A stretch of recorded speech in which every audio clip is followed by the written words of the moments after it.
gente!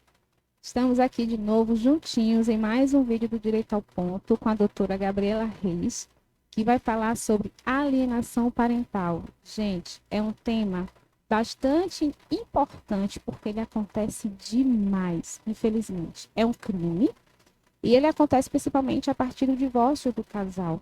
E essa prática, né, a alienação parental, ela traz consequências devastadoras ao desenvolvimento psicológico e emocional da criança. E isso precisa ser combatido. Então, o Bom Filho a Casa Torna, ela já esteve aqui com a gente para falar sobre divórcio e voltou. E, doutora, seja bem-vinda.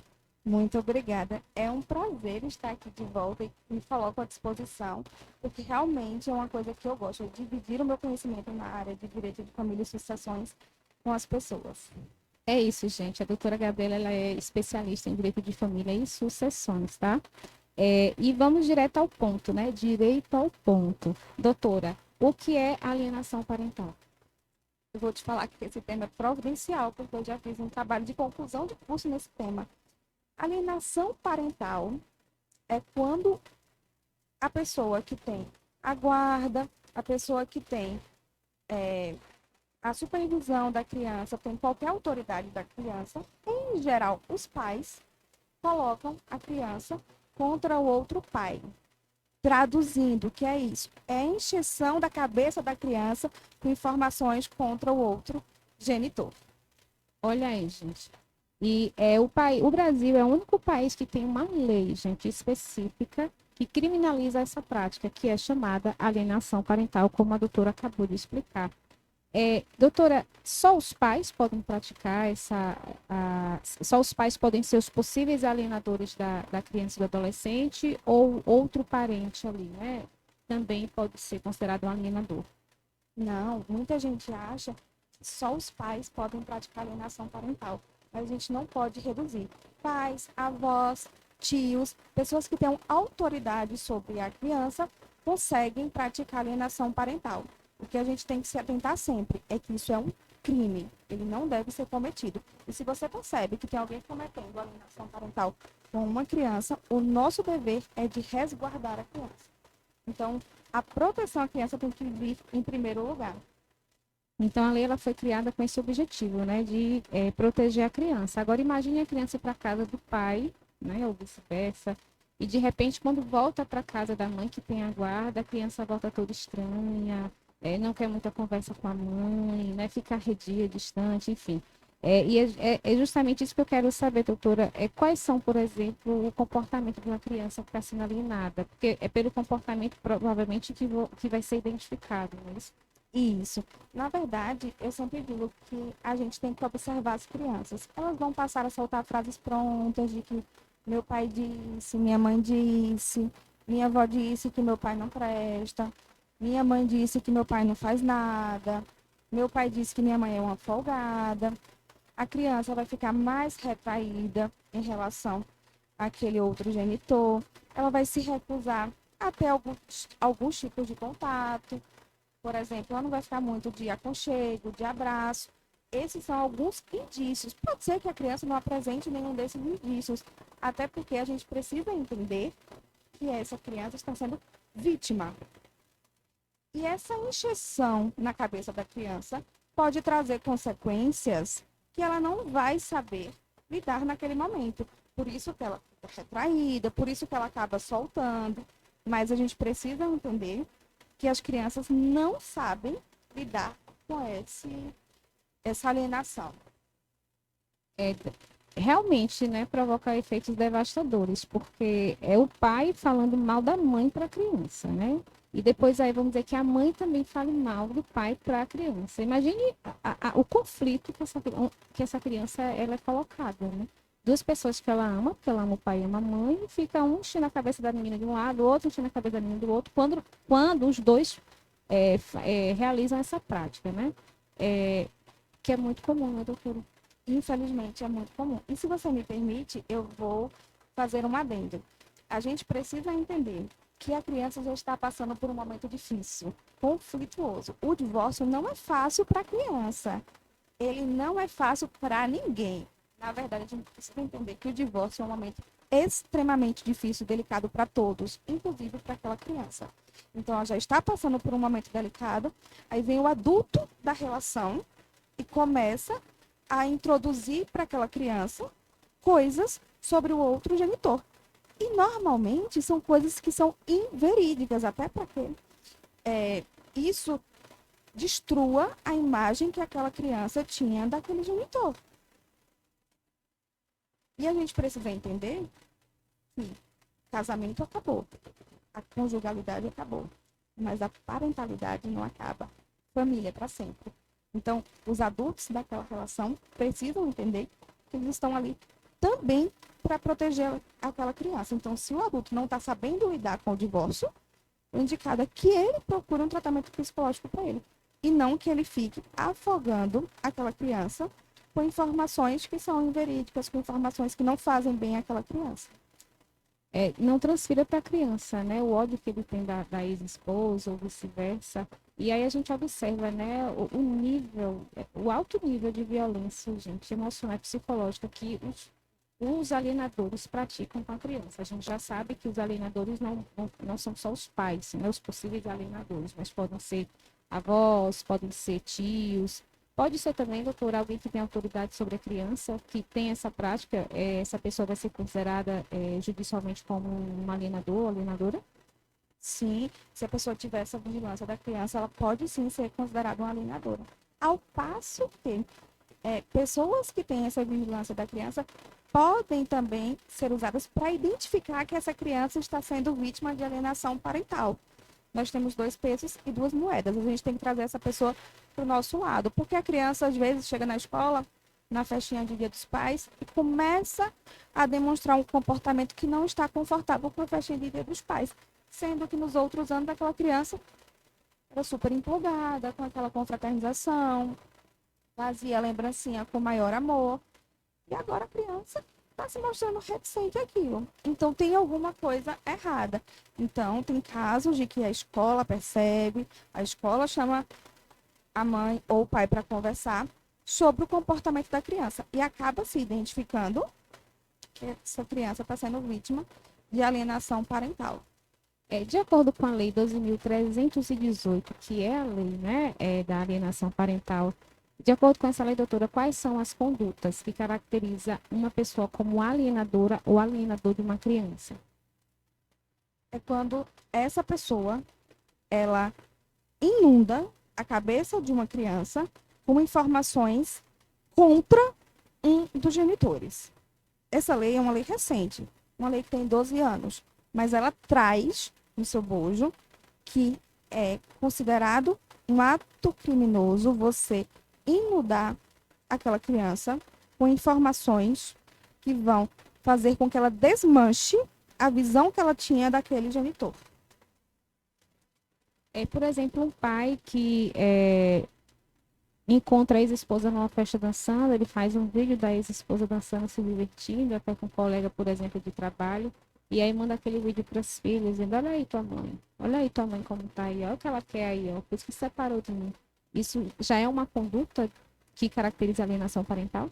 Perfeitamente. Inclusive, um outro tipo de conduta seria a dificuldade no acesso à convivência com o filho. Por exemplo, o genitor que está com a guarda começa a criar empecilhos para que a criança conviva com outro genitor. Começa a inventar passeio, começa a chamar a criança para ir na casa do vovô bem no dia que o pai deveria visitá-lo. Fica criando viagens no momento em que seria o feriado do pai, as férias do pai. Então, tudo isso pode caracterizar a alienação parental. Mas a gente precisa prestar atenção. Não vai ser um fato isolado que vai caracterizar a alienação parental. Precisa ser um comportamento. Por exemplo, a mãe decidiu levar a criança para assistir um filme no final de semana do pai, porque aquele filme só estaria em cartaz até aquele final de semana. Isso é um fato isolado. Embora eu sempre diga que o bom senso deve prevalecer. Se é o final de semana do pai e você não conseguiu levar antes, liga para o pai, tenta fazer um acordo com ele, porque a criança fica confusa com esses comportamentos, tá? Então, um ato por si só não é suficiente para caracterizar alienação parental, precisa de um comportamento, mas ainda assim esses atos devem ser evitados. Percebida a alienação parental, doutora, o que fazer? Como agir? Primeiramente, acolher aquela criança, ela precisa de acolhimento. Gabriela, ser advogada, mulher não é psicóloga, certo? Mas a gente precisa trabalhar de forma holística. Aquela criança precisa ser acolhida. A criança foi acolhida, então a gente vai precisar tomar uma atitude um pouco mais severa. Que atitude é essa? Essa atitude é de entrar com a ação de alienação parental.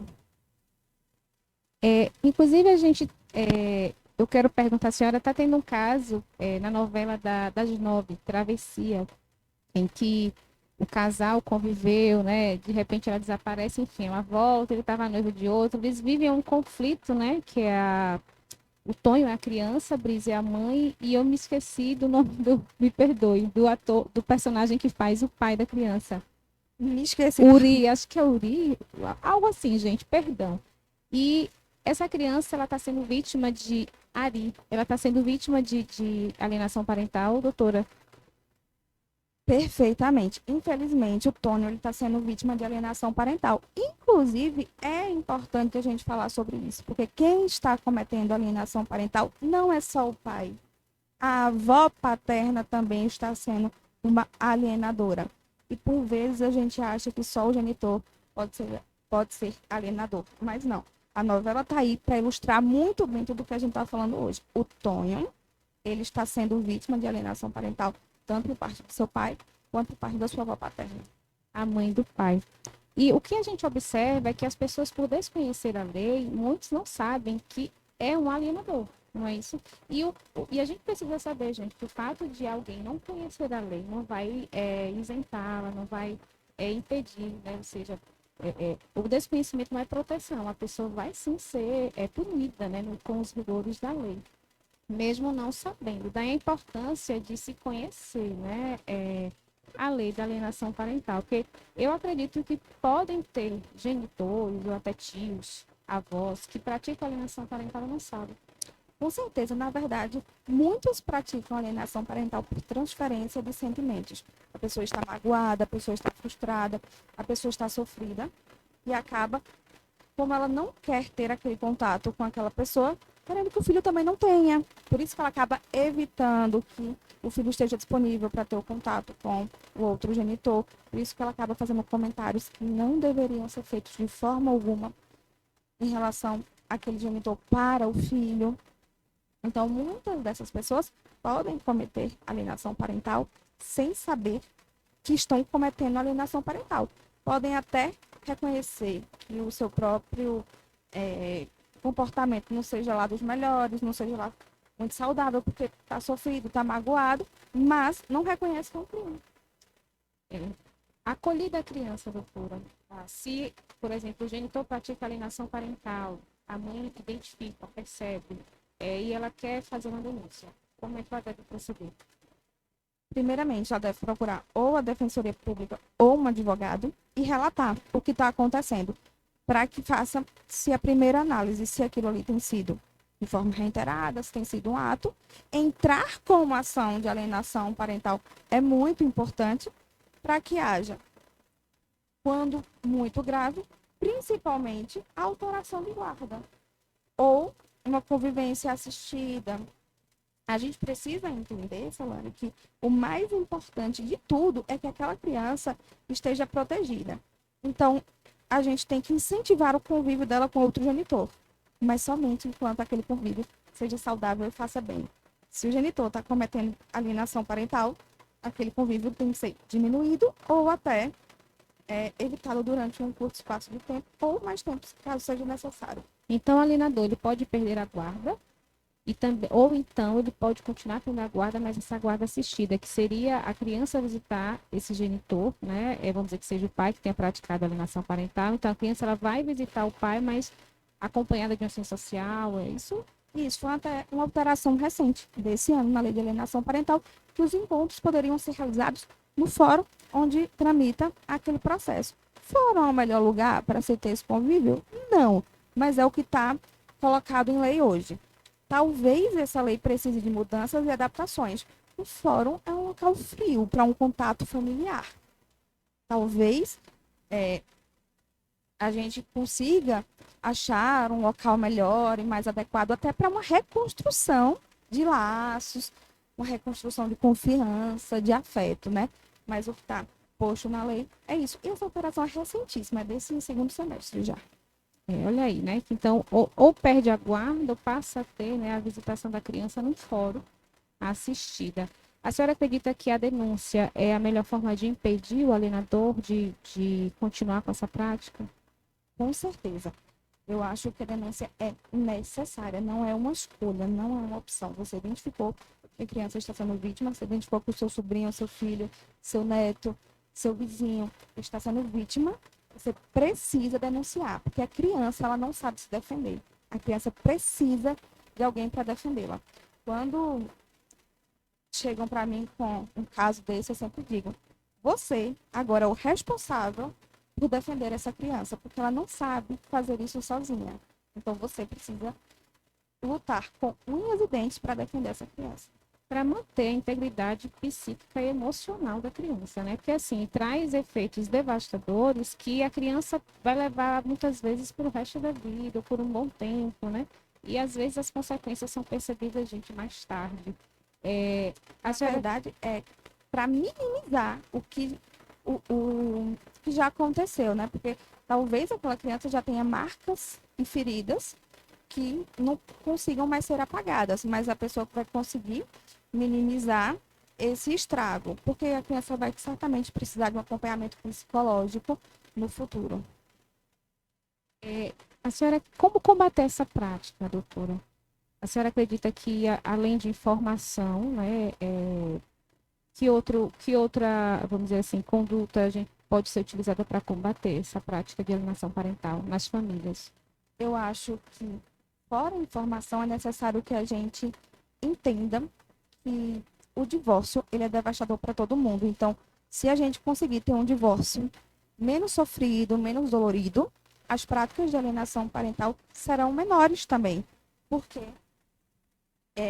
em casos de divórcios litigiosos, divórcios compridos, grandes, alongados, com muita discussão, os casos são muito maiores. Então, se a gente conseguir entender que quando o outro não me quer mais, eu não posso fazer nada e tudo bem, acabou-se ali, a gente parte por uma partilha de bens justa e dando àquela criança, propiciando àquela criança o melhor lar, a melhor guarda, vai ser melhor para todo mundo. Mas a gente tá falando em criança, criança, criança. Adolescente também pode ser vítima de alienação parental, tá?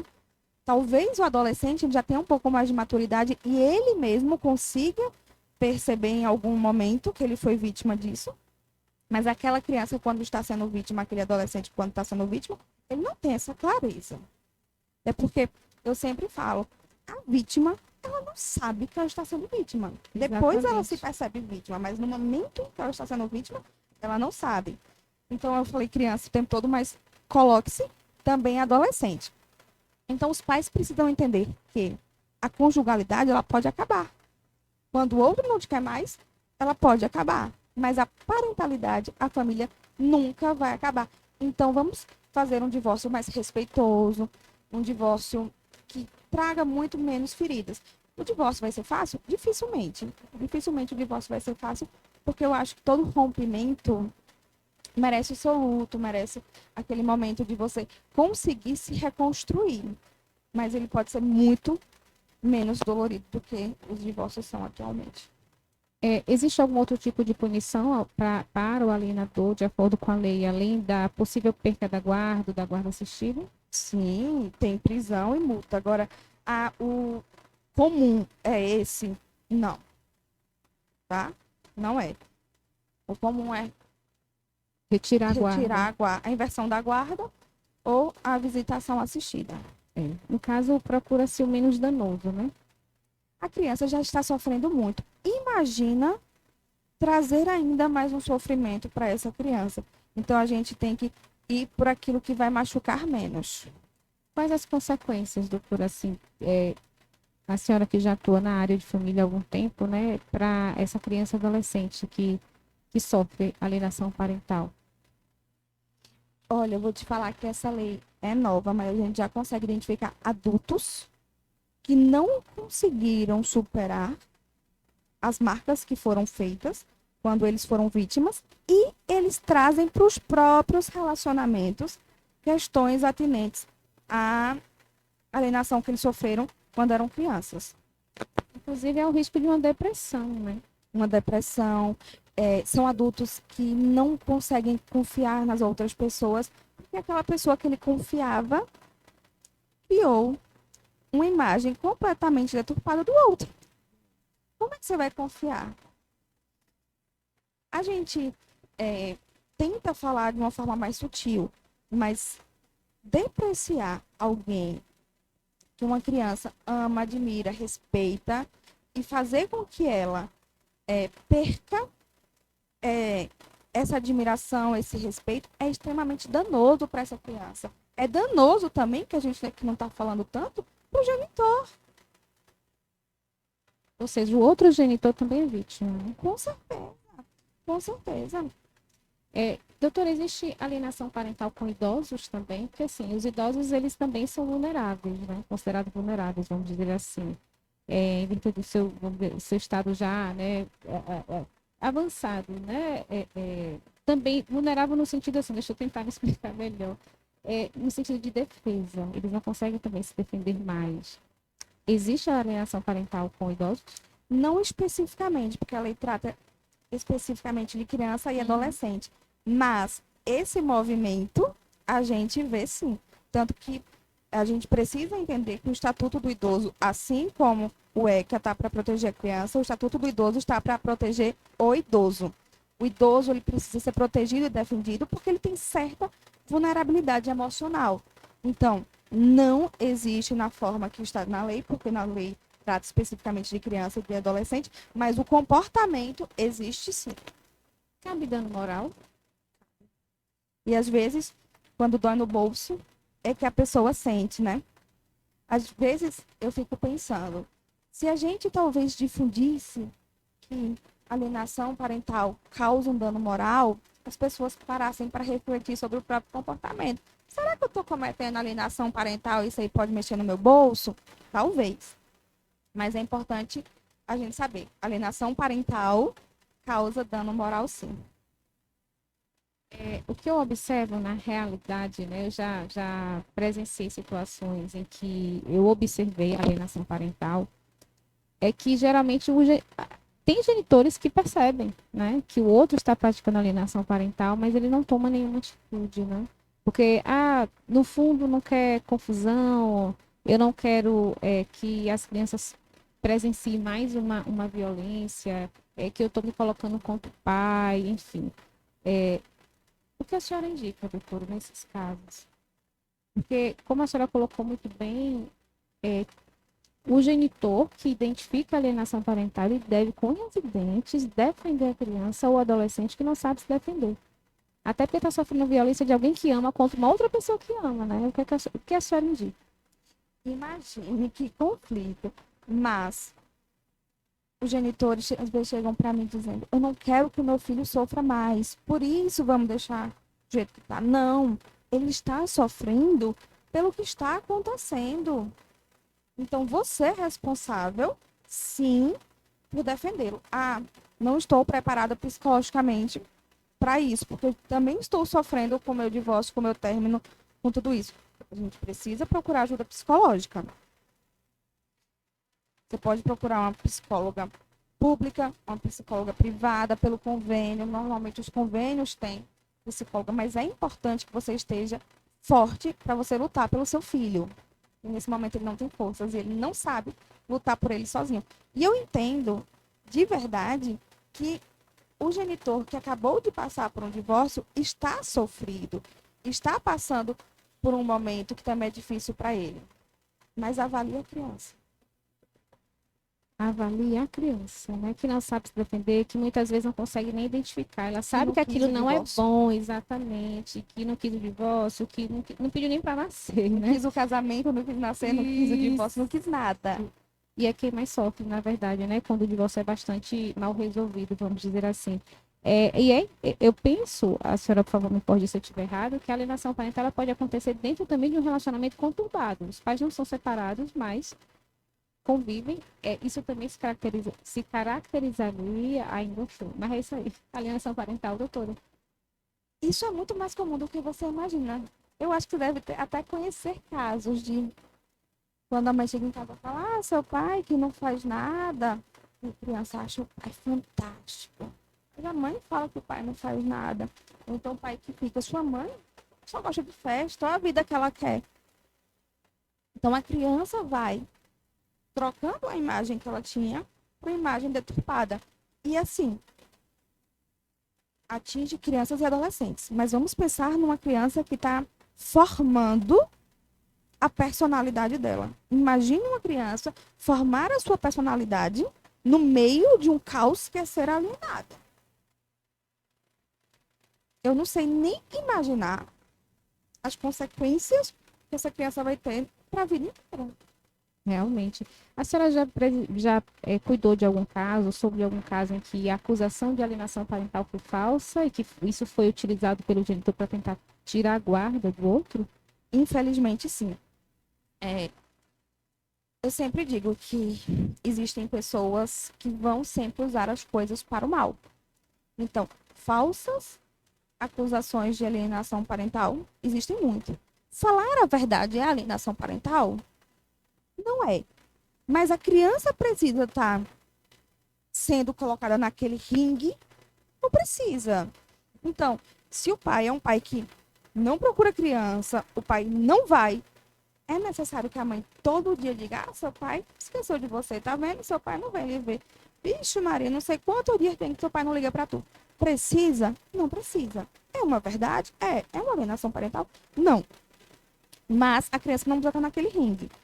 E as falsas denúncias de alienação parental, elas acabam questionando a eficácia da lei. Mas se você parar para pensar, existe falsa denúncia de tudo. E existe um crime Exatamente. para falsas Essas denúncias. falsas A gente denúncias. só precisa ser efetivo. Exatamente. Então, no caso, quem tentar, né, criar que no caso seria uma calúnia, né, gente, que é um crime. E se chegar de fato a denunciar, já é denunciação caluniosa, em dizer que o outro genitor está praticando alienação parental, quando na verdade não está, e a intenção ali é para tomar guarda. Então, é preciso tomar muito cuidado, porque cada atitude vai gerar uma consequência e não vai ser uma consequência positiva. Para a gente finalizar, doutora, uma última pergunta. Na verdade, duas últimas perguntas. Não bora finalizar, não. Pode continuar aí. O papo tá bom. Tá ótimo.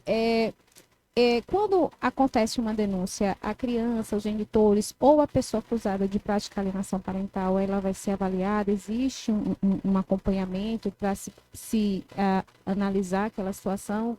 Por exemplo, um assistente social, quem faria, no caso, essa avaliação? Na verdade, é necessário. Pelo menos para um assistente social. O ideal é uma avaliação biopsicossocial. Gigantesca, né? Ampla, mas necessária. Você precisa de um assistente social, de um psicólogo, de um médico, às vezes. Então, a gente precisa fazer a avaliação mais ampla possível. E essa avaliação, ela não pode ser um único ato. Ela precisa ser uma avaliação contínua. Ela precisa ver o ambiente em que aquela criança está introduzida. Às vezes, a avaliação, a gente pede para que a babá também vá, porque quem convive com aquela criança precisa também ser ouvido. Como eu já citei, a criança ela não sabe absorver, ela não sabe colocar para fora tudo o que acontece. Obviamente, com a psicóloga, especialista em criança, ela vai conseguir extrair daquela criança muitas coisas, mas a gente sabe que um tratamento psicológico ele é um pouco demorado. E uma coisa que a gente tem que parar e ponderar. Se essa criança já estiver indo para um psicólogo privado antes ou porque o processo começou, ainda não teve essa avaliação biopsicossocial, a mãe já pode, ou o pai já pode juntar esse laudo também ao processo. Isso vai deixar de ter a avaliação? Não, mas vai compor. Gente, saúde mental é extremamente importante e custa caro, né? Caríssimo. Caríssimo. Tudo aquilo que tira a paz, que prejudica a nossa saúde mental e emocional, realmente precisa ser tirado de nossas vidas, né? E nós temos essa consciência enquanto adultos, eu acho que não sei se todos os adultos, mas um bom número, né? E a criança, de fato, ela não tem essa consciência, ela precisa ser defendida. E quem tem que fazer isso é o genitor que identifica a alienação parental. E aí, na verdade, não é a última pergunta, mas é uma recomendação. Que recomendação a senhora dá, doutora, para os casais que estão se separando, né, para que não pratiquem alienação parental e que vigiem os seus familiares para que na transferência, né, de sentimento não venha praticar, ou seja, a avó, a tia que toma a dor do irmão que é o pai, que a mãe, a ex-esposa é aquilo e vai lá e acaba tentando colocar os sobrinhos contra a mãe. E também para aquela pessoa que está nos assistindo e de repente se percebe um alienador, né? Tipo assim, poxa, eu vi ali a entrevista no Direito ao Ponto e vendo a entrevista eu percebi que eu sou uma alienadora, eu estou praticando alienação parental com meu filho e com minha filha. Que recomendação a senhora deixa para esses dois casos? Eu acho que o primeiro ponto é a gente se reconhecer o adulto da relação. Nós somos os adultos da relação, a criança não é. Então, nós somos completamente responsáveis por aquilo que acontece com aquela criança.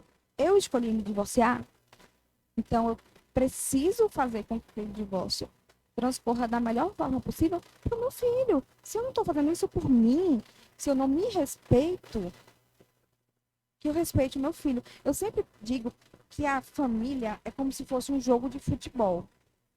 O filho é a bola. A bola tem que ir pro gol. Então a gente tem que fazer o jogo da forma mais harmônica para que o nosso filho vá pro gol, para que ele se torne um cidadão exemplar, para que ele se torne uma pessoa que tenha estabilidade emocional, financeira, familiar. Mas isso também é responsabilidade nossa, porque a gente que joga ele lá no gol. Ele não chega lá sozinho, a bola chega no gol sozinha? Não chega. Então o filho precisa ser levado até o gol. E outro ponto que você falou que é de extrema importância. Às vezes eu sei que a minha mãe é alienadora com meu filho e eu fico. Eu também sou responsável. Eu não posso me calar diante de uma situação feita essa. Eu preciso, primeiramente, chegar para ele e falar: essa atitude não é correta. Vamos parar. A gente precisa não ter medo de passar informação. A gente precisa não ter medo de conversar com as pessoas. Então, se a gente está vendo que a pessoa está alienando, a gente precisa parar e conversar com essa pessoa. Essa pessoa não está apta para ouvir? Então, vamos procurar de imediato outra solução, que seria um processo. Mas a gente pode tentar resolver muitas coisas conversando, no diálogo. E se você se percebe um alienador, depois disso, dessa entrevista e também da novela, porque a gente sabe que esses temas trazidos em novelas são muito importantes para as pessoas reconhecerem, para a gente tirar do conceito frio da teoria para o exemplo. Então a gente acaba identificando. Se você se percebeu um alienador, preferencialmente procure ajuda psicológica amanhã. Não deixe para fazer isso semana que vem. Comece amanhã, porque você está precisando.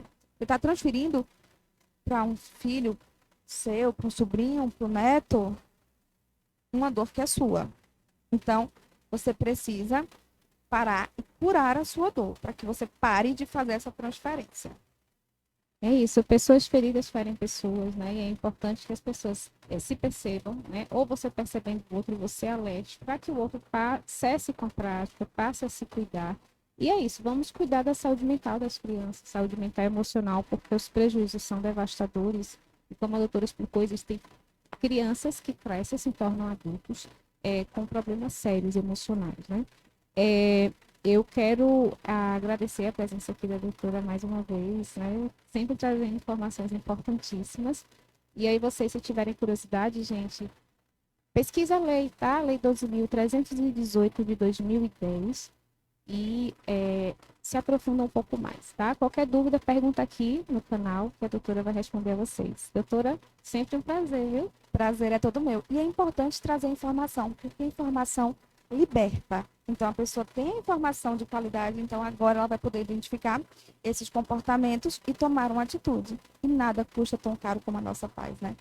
Então, que as pessoas tomem atitude. Foi um prazer. Gente, olha, curte, tá? Curte logo, dá o seu legal para você não esquecer. Eu tô percebendo que as pessoas estão visualizando o vídeo, mas tá esquecendo de dar o legalzinho aí, dá o seu Compartilha legal. também, hein? Exatamente, compartilha que essa informação precisa chegar. Quanto mais pessoas souberem, melhor será. Fiquem com Deus, obrigada pela companhia e até a semana que vem com mais Direito ao Ponto, onde o seu direito é o alvo.